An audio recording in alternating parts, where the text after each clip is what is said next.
What's up, everyone? Welcome to episode 3 or part 3 of our Habit Loop series. Again, my name is Desi Abeda. I'm a registered dietitian over at Desert Star Addiction and Recovery Center.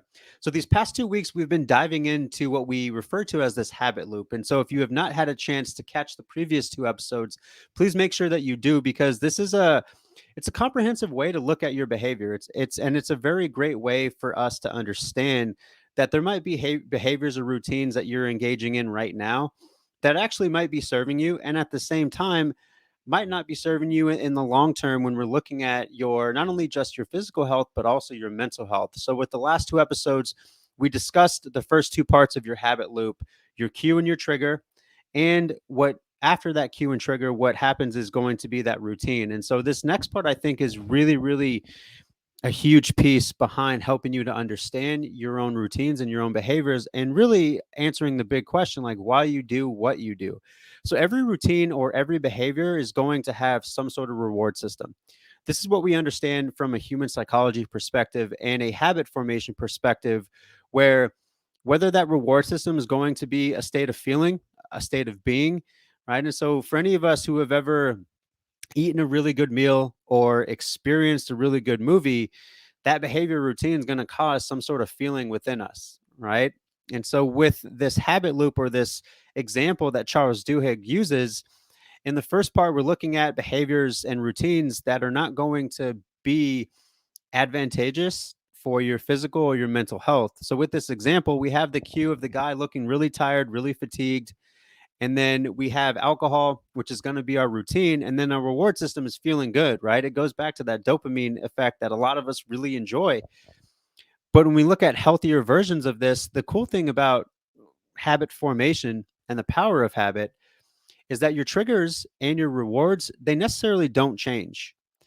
But your behaviors and routines are subject to change. So here what we have just with this example is same guy is looking fatigued, he's looking tired, but instead of going to the bottle or instead of going to alcohol or maybe something that is distracting, he goes and has a conversation with a friend and he still gets that dopamine effect. He still gets that feel good feeling.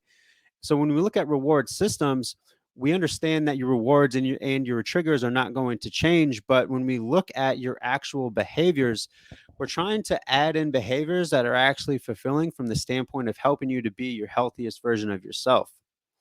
And so, literally, what that means for you is that if there is something that's going on in your life, something that you really want to work on, it's helping you to understand yourself enough and understand your behavior enough to say, okay, so let's say if I'm engaging in more eating as a coping mechanism, or my alcohol intake has increased, or maybe I'm watching too much TV, or maybe I'm gaming too much, whatever that behavior is, it's understanding what the trigger is. Oftentimes, the trigger might be environmental. It might be after 5, this is what you do as you decompress when you come home from work versus doing something for yourself that might be a bit more fulfilling. And so the reward system behind this is also understanding that if your reward is seeking control in an uncontrollable world, right? If your reward is feeling accomplished during a time where you really need that, the cool thing about this is that as you start to engage in other behaviors and understanding other behaviors that create that sense of accomplishment or that create that sense of control, we're trying to add them in. So it's not really a substitution, but it's understanding that this process doesn't have to be perfect, but your ability to be able to label it and to be honest with yourself is the biggest measure of your success. So I hope this was helpful. We're done with part 3.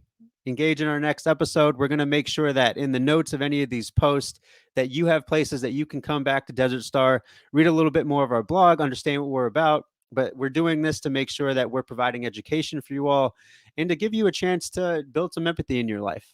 So we hope that this is helpful.